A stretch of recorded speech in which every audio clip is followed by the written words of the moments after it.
देखिए, मेरा काफ़ी अरसे से ये मौक़िफ़ रहा है कि खान साहब के लिए एक ही रास्ता है और वो है वापस नेशनल असेंबली में जाना और वहाँ बैठ के तय करना, जो सारे इनके मसाइल हैं। खान साहब नेशनल असेंबली को छोड़ के बाहर आए हुए हैं। पहले उन्होंने लॉन्ग मार्च ट्राई की, फिर हुँ, उन्होंने आर्मी के ऊपर प्रेशर डालने की कोशिश की, बड़ी मैसिव कैंपेन चलाई कि किसी तरीके के साथ प्रेशराइज़ करके गवर्नमेंट की छुट्टी कराई जाए। फिर एक और कैंपेन लॉन्च की कि किसी तरीके के साथ अपना बंदा आर्मी चीफ बनवा लिया जाए। फिर ये कैंपेन लॉन्च की कि जी मैं लॉन्ग मार्च, लॉन्ग मार्च, लॉन्ग मार्च, अगर आप ये नहीं करेंगे तो लॉन्ग मार्च करूँगा। तो फिर वो लॉन्ग मार्च भी की और वो भी फेल हो गई। तो मतलब है वो एक-एक करके हर हरबा इस्तेमाल करने की कोशिश की है उन्होंने, मगर ह हमेशा फेल हो जाते हैं। ये तो अब एक फैक्ट है।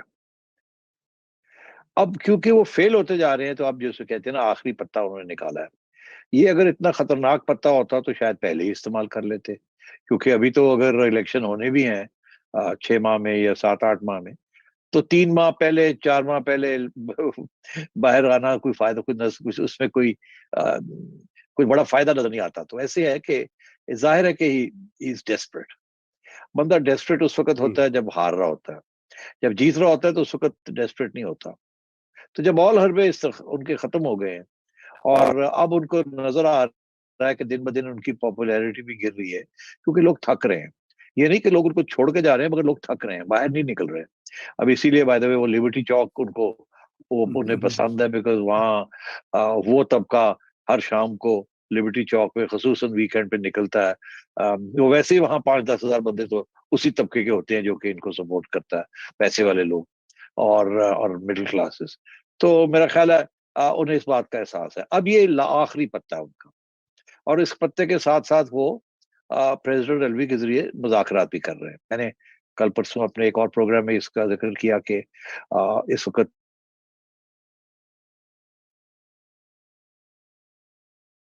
रज़ा आपको आवाज़ आ रही है?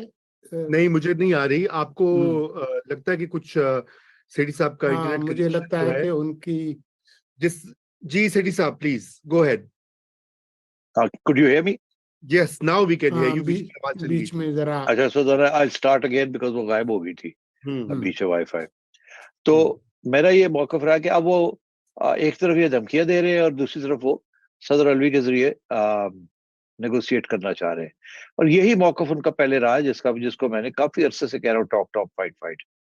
मगर कामयाब नहीं हो रहे। अब सदर अलवी को उन्होंने ये कहा कि जी आप किसी तरीके से रास्ता खोलें हमें पार्लियामेंट में वापस जाने का और ताकि हम वहाँ जाके बैठ के बात कर सकें ऑन दी नेक्स्ट इलेक्शन। क्योंकि ज़ाहिर है वो तो ये नहीं चाहेंगे कि जो गवर्नमेंट वहाँ बैठी हुई है, वो अगली केयरटेकर गवर्नमेंट बनाए। अगर इलेक्शन भी की तरफ जाना भी है, तो चाहेंगे कि इनके साथ मिल के वो बने ताकि ये अपने जो इंटरेस्ट है उसको प्रोटेक्ट कर सके, उसका तहफ़्फ़ुज़ कर सके। तो वो फॉर ऑल दीज़ रीज़न्स वो चाहते हैं कि वापस जाया जाए और उनके फेस सेविंग चाहिए। अब ये जो धमकी दे रहे हैं, क्या अगर ये इतनी खतरनाक धमकी थी तो ये पहले 4 महीने पहले क्यों नहीं किया? 3 महीने पहले क्यों नहीं किया? अगर 3 हुँ, महीने कर देते तो अभी तक इलेक्शन हो जाते, ये इलेक्शन जीत के आ जाते और फिर इनकी इतनी सख्त और स्ट्रॉन्ग पोज़ीशन होनी थी कि ये फिर शायद अपने डिमांड्स भी मनवा लेते। मगर अभी तो ये है कि ये तो चौधरी परवेज़ इलाही के कैदी हैं। अगर इलेक्शन के बाद ये जीत के आते तो परवेज़ इलाही के कैदी ना होते। अभी तो परवेज़ इलाही के कैदी हैं। और सो मैं ये समझता हूँ कि ये डेस्परेट मूव है और इसीलिए मेरा ये मौक़िफ़ है कि ये नहीं करेंगे। ये धमकियाँ देंगे, डेटें देंगे और उधर से मुनीर सुलाई जिस किस्म के बयान आपने सुना है, एक तरफ कहते हैं जी कि जब इमरान खान कहेगा तो कर देंगे, दूसरी तरफ मुनीर सुलाई कह रहे हैं कि हम नहीं चाहते कि हम ये करें। और मैं आपको बता दूँ पंजाब के अंदर क्या हो रहा है, पंजाब के अंदर परवेज़ इलाही साहब इस वक़्त रूटीन की तब्दीलियाँ कर रहे हैं। अभी हाल ही में हमारे एक दोस्त हैं उनको उन्होंने कहा कि बुलाया और कहा फलानी-फलानी जगह पे कमिश्नर बन जाएँ, चले जाएँ। उन्होंने आगे से कहा कि चौधरी साहब अगर आप असेंबलियाँ डिसॉल्व करने जा रहे हैं, तो मुझे आप वहाँ क्यों भेज रहे हैं? वो तो फिर 15 दिन के बाद केयरटेकर आ जाएँगे, वो फिर मुझे उठा के कहीं और फेंक देंगे। उसके बाद हुँ, फिर अगली हुकूमत आ जाएगी, वो फिर मुझे उठा के फेंक देगी, तो मुझे रहने दें यहाँ। तो आगे से मुनीर सुलाई साहब ने ये कहा, ये मैं आपको फर्स्ट हैंड रिपोर्ट दे रहा हूँ, कि मुनीर सुलाई साहब ने ये कहा कि ओहो! फिर गल करांगे ना, तुसी तैयारी ते पढ़ो ना। अच्छा, तो मतलब ये है कि कोई इरादे नहीं है, कोई इरादे-वादे नहीं है डिसॉल्व शॉल्व करने के। चौधरी हज़रात बैठे हुए हैं और बहुत से एमपीएस भी हैं जो नहीं डिसॉल्व करना चाहते। खान साहब की धमकी है अपनी जगह पे, मगर मैं नहीं समझता खान साहब इतनी बड़ी रिस्क लेंगे। और अगर लेते भी हैं, मेरा ये मौकफ रहा है, कह देते हैं डिसॉल्व करो, तो परवेज इलाही साहब नहीं करेंगे। फिर परवेज इलाही साहब को सोचना पड़ेगा, फैसला करना पड़ेगा एक, कि जी क्या हम डिसॉल्व करके खान के साथ अपना फ्यूचर जो है वो इसके साथ लिंक कर दें। और वो बहुत बड़ी गलती है, और इनको भी पता है खान तो किसी का आदमी नहीं है।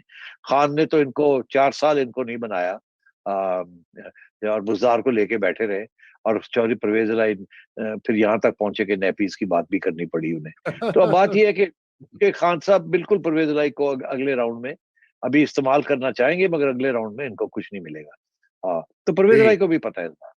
अब वो उधर मसला ये है कि दूसरी तरफ भी मसला ये है कि नवाज शरीफ साहब कहते हैं इन्होंने एक दफा फिर धोखा दे दिया हमें, जाते जाते फिर ये धोखा दे दिया, अब हम इनको कैसे ट्रस्ट कर सकते हैं। इसलिए मेरा ये मौकफ है कि परवेज इलाही साहब के लिए बड़े मुश्किल दिन आ रहे हैं और इन्हें फैसले करने पड़ेंगे।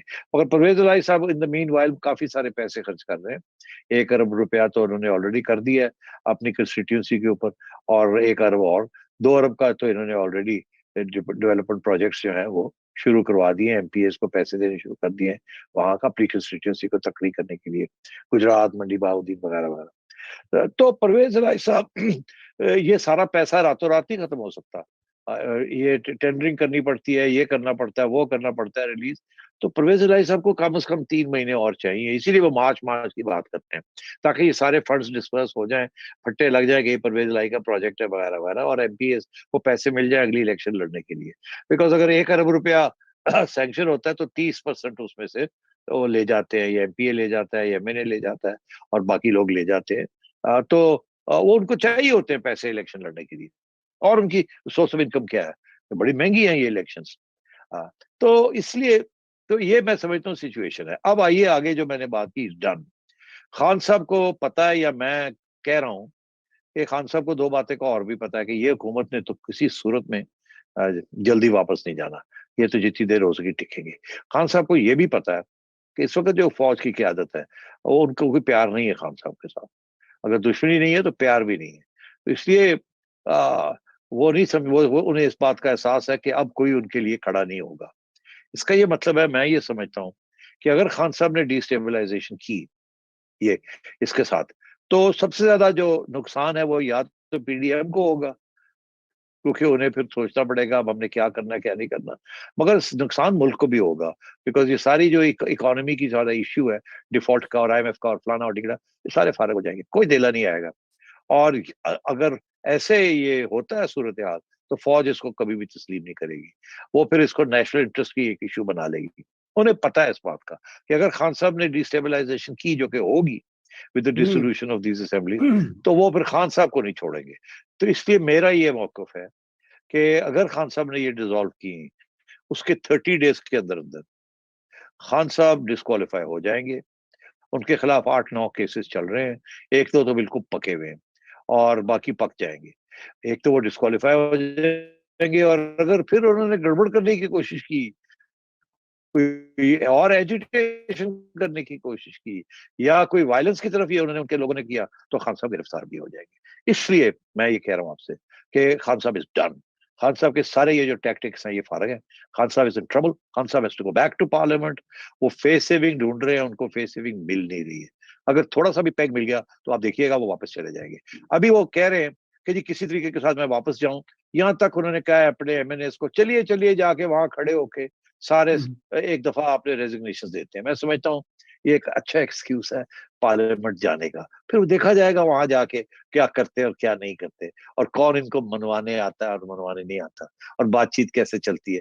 फिर शायद वहां भी आज दे रहे हैं, कल दे रहे हैं, परसों दे रहे हैं, एक एक करके दे रहे हैं, वगैरह वगैरह वगैरह। तो ये कहीं नहीं जाने वाली बात। खान साहब का सारी जो स्ट्रेटेजी थी वो फेल हो गई है। उसका सबसे बड़ा रीजन यही है कि उन्होंने उस एस्टेब्लिशमेंट के साथ टक्कर ले ली है, जिसके बारे में उन्हें बहुत इल्म है कि जब आप एस्टेब्लिशमेंट के साथ टक्कर लेते हैं फिर उसके नताइज भी खतरनाक हो सकते हैं। जी, मैं सेठी साहब, इससे पहले कि सोलंकी साहब अपना सवाल पूछे, मैं सिर्फ एक इजाफा ये करना चाहता हूं कि जो पंजाब में तरक्याती स्कीमों के लिए फंड्स हैं वो 100 अरब रुपए हैं। 100 billion rupees have been earmarked